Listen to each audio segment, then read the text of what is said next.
Welcome back to That Kevin Show from Times Square. Kevin McCullough, glad to have you with us. I wasn't surprised at the exit polling. I wasn't surprised at all that Trump expanded his base with women by 2 percentage points nationwide, and in some places even more than that. I know that one of the reasons why that happened is because every week we were talking to women that did not fit the Kamala Harris, everything's got to be about abortion mold. And I am so thankful for the Independent Women's Forum and for the tremendous contributors that we've had on this show over the last 4 years, talking about these issues every single day. And so this is my first chance since the election to thank them publicly. And today I get to thank the director of the Center for Energy and Conservation. She's just one of the department heads at IWF, but Gabriella Hoffman is back with us. Gabby, it's good to see you. Were you surprised that Trump did better with women than what people thought he was going to do? I'm actually not surprised because every issue is a woman's issue. And I think the media, perhaps Vice President Harris, underestimated that women were not particularly sold on, let's say, abortion. They were very concerned about pocketbook issues. And that's what the exit polling and returns are indicative of. And energy is especially one of them. It wasn't a top issue, but women were voting with energy prices in mind. They were very terrified of high fuel prices, high gas prices, utility bills through the roof, and even kind of subsidiary energy costs like fuel and transport and food. Food is more expensive because transportation is more expensive, because it goes back to energy being more expensive. So everything derives from energy, even indirectly. And I think that was back of mind, top of mind for women too. So not surprised to see that. And I think there's a reckoning that's going to be happening. And the energy conversation going forward is going to be really interesting. I think people are looking past the climate alarmism and are looking for serious policy, which still protects the environment, but is not so gung-ho about achieving stuff. I don't doubt that at all. In fact, a lot of the news channels were using the word realignment.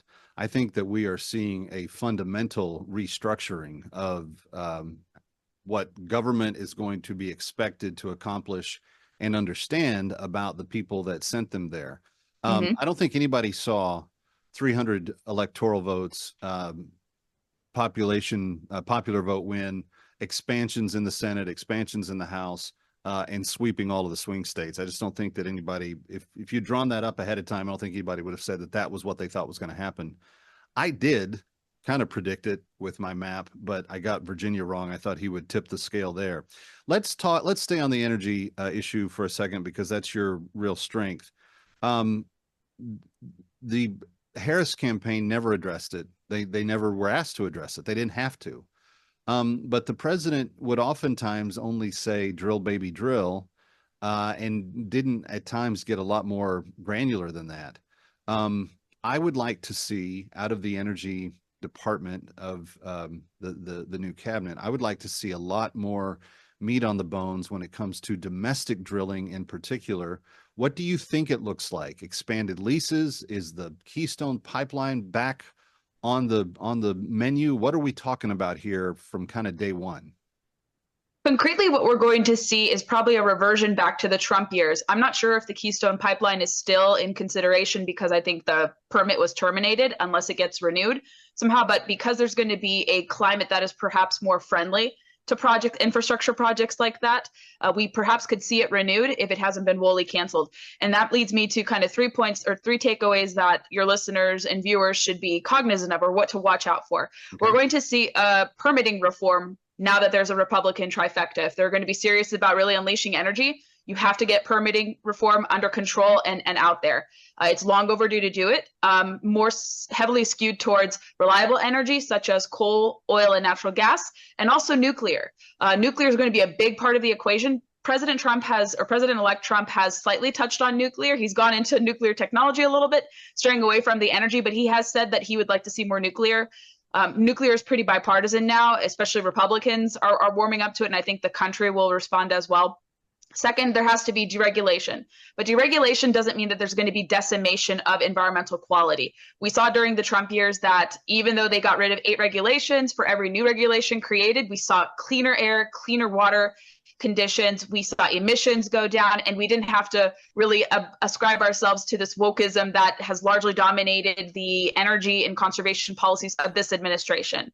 And the third thing that we have to do, in addition to permitting reform and deregulation, is to really look at, reining in government spending and any taxation that has invited these inflationary pressures because of climate policies.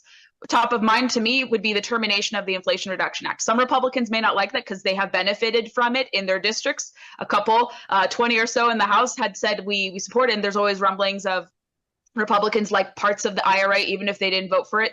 But that is what needs to take hold in order to truly unleash energy in this country, to maintain environmental quality, and also just to see this philosophy, or rather an agenda of energy abundance, which welcomes this production safely done here at home, unleash so-called molecules of freedom to give liquefied natural gas to our friends abroad so that we can stymie the dominance of Russia, China, and the other countries that are not as environmentally friendly, but also produce, they use it as leverage to really hamstring the United States. So if we're energy independent, and we have a lot of abundant energy resources, we can export that after we use it here at home to people to wean them off, especially friends and even maybe people in the middle who want to be friendlier with the US.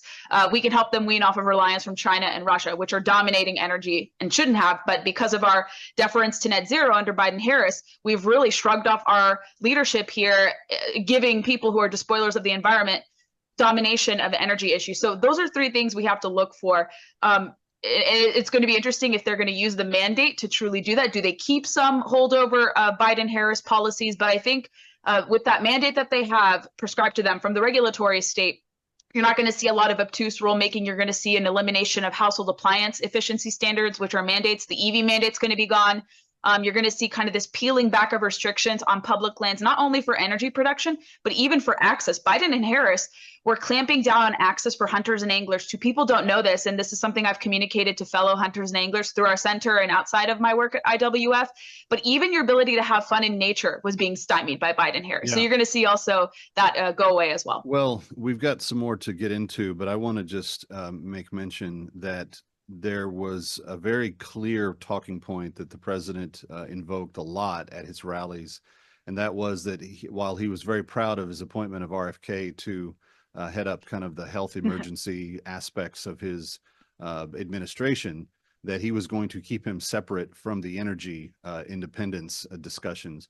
And I felt like maybe it was a little bit of a disservice, because I think that if you really do the research, you see that fossil fuels have helped civilizations thrive, live longer, become healthier over time. And we can talk about some of the ways that fundamentally means, but we'll come right back after this break. She is Gabriella Hoffman. She's the director of the Independent Women Forum's Center for Energy and Conservation, and I'm glad that she's with us. It's Kevin McCullough from Times Square on That Kevin Show. Don't go away.